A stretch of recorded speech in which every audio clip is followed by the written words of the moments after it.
ഉഹുദ് മലയോളം, ഉഹുദ് മല എന്ന് പറഞ്ഞാൽ എന്താ? എവിടെ ഉഹുദ് മല? വിശുദ്ധ മദീനയിലാണ്. 20 കിലോമീറ്റർ ചുറ്റളവിൽ മദീനയിൽ ഏറ്റവും കൂടുതൽ തല ഉയർത്തി നിൽക്കുന്ന പർവ്വതാണ് ഉഹുദ്. ആ ഉഹുദ് മലയോളം കടം കുന്നുകൂടിയിട്ടുണ്ടെങ്കിലും ഈ ദുആ നിർവഹിച്ചാൽ നിന്റെ കടം വീടുമെന്ന് മുആദ് റളിയല്ലാഹു അൻഹുവിനോട് റസൂലുള്ളാഹി സ്വല്ലല്ലാഹു അലൈഹി വസല്ലം തങ്ങൾ പറയണം. എന്താ ദുആ? ആ ദുആയിൽ അള്ളാഹുവിൻ്റെ ഏത് നാമ പറഞ്ഞത്? റഹ്മാൻ, റഹീം എന്നീ നാമങ്ങളാണ്. ദുആയുടെ ഭാഗം അല്ലാഹുമ്മ മാലിക്കൽ മുൽക്ക്, അല്ലാഹുവേ രാജാതിരാജനായ അല്ലാഹുവേ, തുഅ്തിൽ മുൽക മൻ തശാ, നീ ഉദ്ദേശിക്കുന്നവർക്ക് നീ ആധിപത്യം അരുളുന്നു. വതൻസിഉൽ മുൽക മിമ്മൻ തശാ, നീ ഉദ്ദേശിക്കുന്നവരിൽ നീ ആധിപത്യം തട്ടിയെടുക്കുന്നു. വതുഇസ്സു മൻ തശാ, നീ ഉദ്ദേശിക്കുന്നവർക്ക് നീ പ്രതാപം അരുളുന്നു. വതുദില്ലു മൻ തശാ, നീ ഉദ്ദേശിക്കുന്നവർക്ക് നീ നിന്യതയുടെ അപമാനത്തിന്റെ ഉടയാട ധരിപ്പിക്കുന്നു. അല്ലാഹു നമ്മളെ കാക്കട്ടെ. നഊദു ബില്ലാഹ്. ബിയദിക്കൽ ഖൈർ, അല്ലാഹു നിന്റെ കയ്യിലാകുന്നു നന്മ മുഴുവനും. ഇന്നക അലാ കുല്ലി ഷൈഇൻ ഖദീർ, നീ എല്ലാ കാര്യങ്ങൾക്കും കഴിവുറ്റവനാണല്ലോ.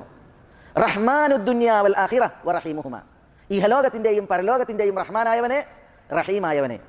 ഇഹലോകത്തിന്റെയും പരലോകത്തിന്റെയും റഹ്മാനായവനെ, റഹീമായവനെ. തുഅ്തീഹിമാ മൻ തശാ, ഇഹത്തിലും പരത്തിലും റഹ്മത്ത് നീ ഉദ്ദേശിക്കുന്നവർക്ക് നീ നൽകുന്നു. ഇർഹംനി റഹ്മതൻ, നീ എന്നോട് കരുണ കാണിക്കണമേ. തുഗ്നീനി ബിഹാ അൻ റഹ്മതി മൻ സിവാക്, നീ അല്ലാത്തവരുടെ കാരുണ്യത്തിൽ നിന്ന് രക്ഷ നൽകുന്ന, അതിനെ തൊട്ട് ധന്യത നൽകുന്ന റഹ്മത്ത് നീ എനിക്ക് നൽകണമെന്ന്. അഥവാ അള്ളാഹുവിൻ്റെ റഹ്മത്ത് കിട്ടിയാൽ പിന്നെ പടപ്പുകള റഹ്മത്തിൻ്റെ ആവശ്യമില്ല.